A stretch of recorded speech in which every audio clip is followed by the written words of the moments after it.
L'adhésion a pris un nouveau tournant parce qu'on commence à comprendre en fait beaucoup plus en profondeur les mécanismes d'adhésion au niveau des tissus dentaires et on voit que les matériaux évoluent.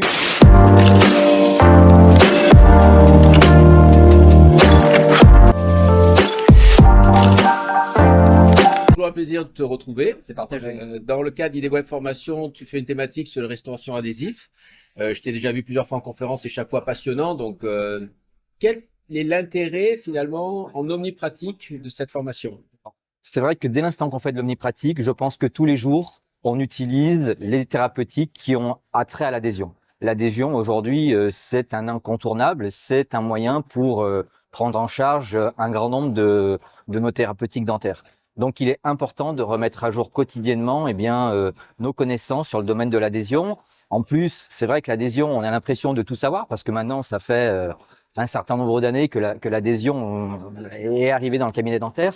Mais l'adhésion a pris un nouveau tournant parce qu'on commence à comprendre en fait beaucoup plus en profondeur les mécanismes d'adhésion au niveau des tissus dentaires et on voit que les matériaux évoluent et que des principes qu'on donnait il y a quelques années, on pourrait y revenir notamment à vouloir mordancer la dentine, on commence maintenant à revenir un petit peu dessus avec de nouveaux systèmes adhésifs, donc des choses qu'on semblait complètement acquis, eh bien, on revient dessus. Donc, en fait, ces principes continuent à évoluer. Donc, c'est important, je pense, de continuer à se former sur l'adhésion.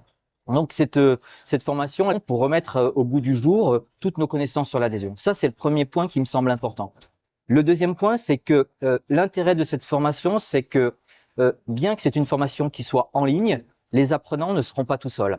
À tout moment, ils vont pouvoir avoir une interaction avec moi, mais avec l'équipe, scientifique et qui a élaboré cette formation. Et moi, je me tiens à leur disposition en permanence pour répondre à leurs questions.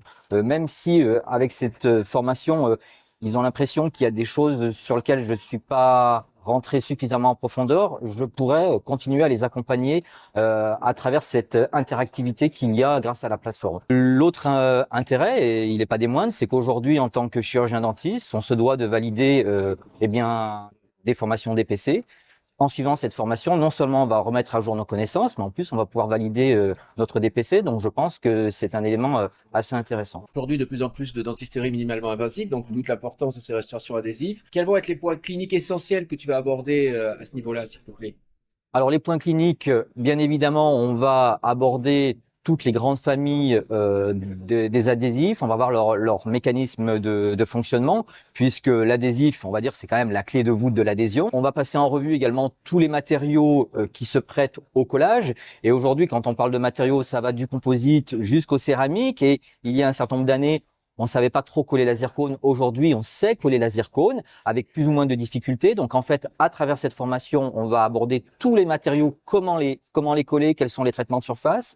On va aborder également tous les modes d'assemblage, les différentes familles de colle qui font aussi partie de toutes les restaurations adhésives. Donc, on a essayé de faire une formation qui soit le plus complet possible sur tout ce qui traite de l'adhésion et des restaurations adhésives. Tu as abordé la zircone, justement. C'est vrai que c'est souvent un point qui est un peu obscur pour les praticiens. J'imagine que tu leur donnes des précisions pratiques et de choix de matériaux et de techniques. Oui, tout à fait. On rentre relativement en détail sur les traitements de surface si on veut coller la zircone. À travers cette formation, on va insister que la zircone, dans certaines situations, il sera peut-être préférable de la sceller, on voit avec quoi, mais que dans certaines situations, il faudra la coller et on abordera les traitements de surface. Cette formation qui se veut pour des cliniciens et qui est faite par un clinicien, car moi, je suis omnipraticien, je ne suis pas universitaire. Donc, en fait, il y a beaucoup de cas cliniques qui sont présentés pour que le praticien apprenant puisse essayer de superposer des cas cliniques qu'il aurait dans son activité à mes cas cliniques pour essayer d'avoir une sorte de transversalité. À travers ces cas cliniques, j'essaye de donner un petit peu tous mes trucs et astuces, tous les traitements de surface, les protocoles, voilà, pour que le praticien puisse essayer d'appliquer le plus possible tous ces éléments-là. Et encore une fois, grâce à ces cas cliniques, je trouve que la formation, même si on fait des points sur du format fondamental, c'est indispensable, eh bien, on a toujours une relation avec la clinique, car ne perdons pas de vue que si on se forme, c'est pour soigner des patients, donc il ne faut pas perdre de vue que la formation, elle se veut clinique. Et moi, j'ai eu la chance de t'écouter plusieurs fois et j'ai vu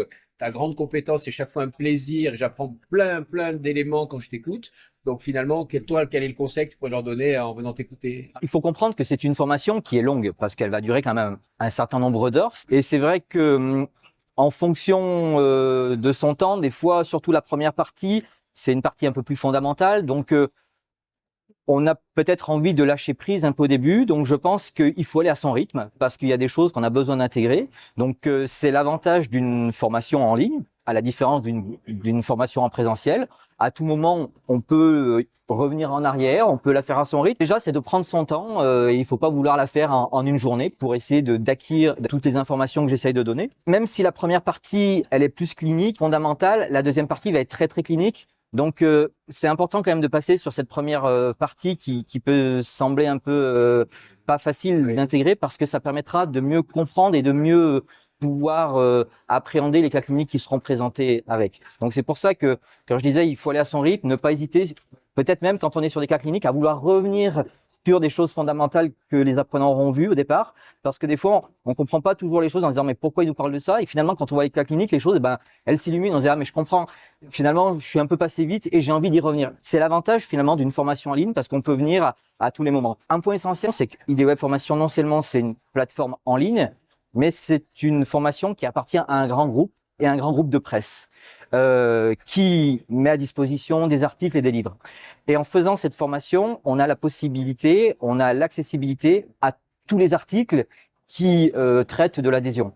Donc, en s'inscrivant à cette formation, les apprenants ont la possibilité de pouvoir accéder à tous ces articles, de pouvoir aller en profondeur sur des thématiques qui sont plus intéressantes et dans lesquelles je peux pas aller en profondeur. Autrement, la formation, elle durerait beaucoup trop longtemps.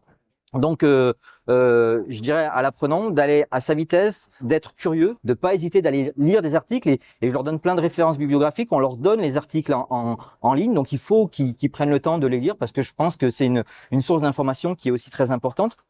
Et puis, la force aussi de cette plateforme est pour, à titre personnel, m'être formé en ligne sur d'autres plateformes parce qu'on a toujours envie de voir ce qui se passe.